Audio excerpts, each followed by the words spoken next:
comme au bon vieux temps, Kili, Guachel, Peria et les autres, et même des petits jeunes, Créti ou Masnada, ils étaient tous là mardi à Champs-Rousse pour revivre les JO de 68. Des chercheurs grenoblois de l'Institut grenoblois des neurosciences viennent de faire une importante découverte concernant la maladie de Huntington en reconstituant le système neuronal. Et puis retour sur la soirée de mardi, d'eau, rire, etc. avec une humoriste qui n'en est pas à sa première dans ce festival isérois. L'an passé, Anaïs Tempère-Le-Breton avait obtenu le coup de cœur du public. Bonsoir à tous, ravi de vous retrouver dans ce JT du mercredi 24 janvier 2018. Toutes les heures à partir de 18h, c'est 10 minutes pour faire le tour de l'actu du Grand Grenoble. Les festivités battent déjà leur plein quelques jours avant l'anniversaire des 50 ans des JO de Grenoble. La station de Champs-Rousse, qui a vu défiler les légendes du ski français sur ses pistes, a célébré la mémoire et de ses champions en grande pompe hier. La course des légendes a rassemblé toutes les générations devant les caméras de Lucille Dailly et Mathias Araez. La flamme Champs-Rousse ne l'a jamais vraiment perdue, mais lorsqu'elle est ravivée par les champions qui ont bâti sa légende, la station iséroise fait rayonner l'esprit olympique aussi ardemment qu'en 1968. Et si ce jour-là, les sourires et le soleil bénissent la célébration du cinquantenaire, les acteurs n'oublient pas que l'épopée s'est forgée dans la difficulté. Parce qu'être champion olympique, c'est pas facile, parce que les conditions étaient difficiles, parce qu'il y avait une concurrence terrible, parce que ça ne va pas de soi d'être impliqué dans 3 épreuves, plus les qualifications pour les slaloms, ce qui n'était pas facile à l'époque. Donc l'ensemble fait quand même que c'était 2 semaines très tendues. Et Grenoble, Champs-Rousse, ça n'a pas été facile. Aujourd'hui, il y a que les grands beaux souvenirs qui restent, quoi. Des souvenirs dont les couleurs sont toujours aussi vives. Champs-Rousse porte l'empreinte de la réussite, de la détermination, de l'état d'esprit de ces champions qui ont su porter leurs valeurs et leur popularité par-delà les générations, même si tout ce temps leur paraît encore si court. Et c'est pas loin parce que Grenoble fait partie de mon cœur. Donc ce sera toujours un moment inoubliable. Et merci et bravo à Champs-Rousse d'avoir organisé tout ça. Je crois que c'est une sacrée manifestation. Avec du sacré beau monde, son Altesse Sérénissime, le Prince Albert, ancien bobeur, des artistes, des personnalités locales, et puis tous ces anciens médaillés qui ont porté haut leur drapeau au JO, invités à se mesurer sur un slalom parallèle de prestige, mais sans chrono. C'est l'esprit olympique, c'est s'amuser, le plaisir, le sport.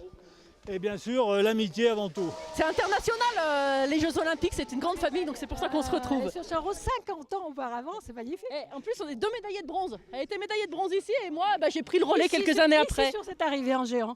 Comme un juste retour des choses, Champs-Rousse et Grenoble reconnaissant Paris sur l'avenir en comptant sur l'innovation tout en promettant de garder intacte la mémoire des Jeux de la modernité. Les JO de Grenoble en font encore rêver plus d'un. La torche officielle de ces Jeux d'hiver a été vendue aujourd'hui aux enchères pour la modique somme de 202 240 €. 50 ans de JO et 50 ans d'aéroport. Un anniversaire célébré mardi soir sur le site de l'aéroport de Grenoble-Isère, baptisé aéroport de Grenoble-Saint-Joire en 68. Clin d'œil, plusieurs compétiteurs des JO et des membres de l'organisation des Jeux de Grenoble sont montés sur scène avec une réplique de la flamme. Parmi eux, notamment les contrôleurs des portes du slalom enfourchés par les skieurs autrichiens, ce qui avait permis à Jean-Claude Killy de remporter sa 3e médaille d'or. Lors de cette soirée, la compagnie Ryanair a annoncé que devant le succès de la liaison estivale vers Londres, lancée l'été dernier, l'opération serait prolongée en 2018 entre le 2 avril et le 26 octobre. Parmi les attractions iséroises que les touristes anglais visiteront, peut-être il y a Walibi. Le parc d'attractions des Abrets est en pleine campagne de recrutement pour la saison 2018 qui débutera le 31 mars. 200 postes sont à pourvoir pour une vingtaine de métiers dans des domaines aussi variés que l'animation, l'accueil, la restauration, le secourisme ou la gestion des parcs d'attractions. Pour être recrutés, les futurs Walibiens devront se mettre dans la peau des clients et des salariés. Les candidatures se font sur le site walibi.fr. Le conflit se durcit chez les surveillants de prison. Ce matin, à Vars, une quarantaine d'entre eux a bloqué une première fois l'entrée du site de la maison d'arrêt avant d'être délogés par les gendarmes. À la mi-journée, les surveillants ont incendié des palettes avant de se barricader entre le portail et l'enceinte de la prison et d'être une nouvelle fois repoussés par les forces de l'ordre. Les extractions de prisonniers prévues dans l'après-midi ont ainsi pu avoir lieu. Les surveillants réclament de meilleures conditions de travail. Elle est sans doute à l'origine de ce que l'on a appelé la danse de Saint-Guy et c'est peut-être aussi le mal qui frappait les sorcières de Salem. La maladie de Huntington est une affection neurodégénérative héréditaire. Elle entraîne une altération profonde des capacités physiques et intellectuelles. Une équipe du Grenoble Institut des neurosciences vient de faire une importante découverte en reconstituant sur une puce le circuit neuronal des patients. Explication avec Olivier Escalon. La maladie de Huntington touche 6000 personnes en France. C'est un mal neurologique d'origine génétique qui engendre des troubles cognitifs, psychiatriques et des gestes incontrôlés. À l'Institut des neurosciences de Grenoble, les équipes du professeur Frédéric Saudou ont réalisé des progrès importants dans la compréhension du fonctionnement de cette maladie. Une de ses caractéristiques, c'est le dysfonctionnement de la connexion des neurones entre deux régions du cerveau, le cortex à la périphérie et le striatum plus en profondeur. Pour observer cette connexion, les équipes utilisent un process original. Sur de petites plaques en silicone sont gravés de minuscules volumes, des chambres et des sillons pour les relier les unes aux autres. Donc on va avoir d'une part les neurones du cortex dans une première chambre. Dans une seconde chambre sur laquelle il va connecter, on pourra ensemencer les neurones du striatum. Et on aura une connexion entre ces deux neurones à travers les microcanaux. Les neurones du cortex se connectent aux neurones du striatum. Les chercheurs peuvent ensuite observer au microscope comment se déroulent ces interactions. Et là, surprise, un neurone du cortex malade induira un comportement dysfonctionnel chez un neurone du striatum sain. Inversement, un neurone du cortex sain pourra régulariser l'activité d'un neurone du striatum malade. Moralité, guérissons le cortex et on guérira le striatum, on guérira le réseau cortico-striatal. Et ça, c'était pas la logique jusqu'ici. Non seulement c'était pas la logique, mais en plus c'est assez surprenant puisque la maladie de Huntington est quand même considérée comme étant une maladie du striatum, puisque c'est une maladie affectant essentiellement, en tout cas sur les stades tardifs de la maladie, la chorée, donc les fonctions motrices. Donc on considère la maladie de Huntington comme une maladie du striatum, et pourtant il semblerait que le striatum est malade parce que le cortex est malade.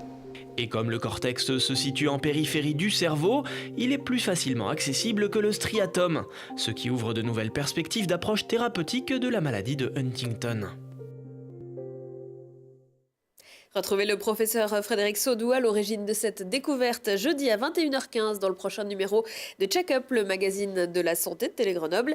Il sera question des 10 ans du Grenoble Institut des neurosciences et des 11 vaccins obligatoires pour les enfants depuis le 1er janvier. Horaires, etc. se poursuit jusqu'à la fin de la semaine. Le festival d'humour en Isère, co-organisé par Télé Grenoble, affiche complet.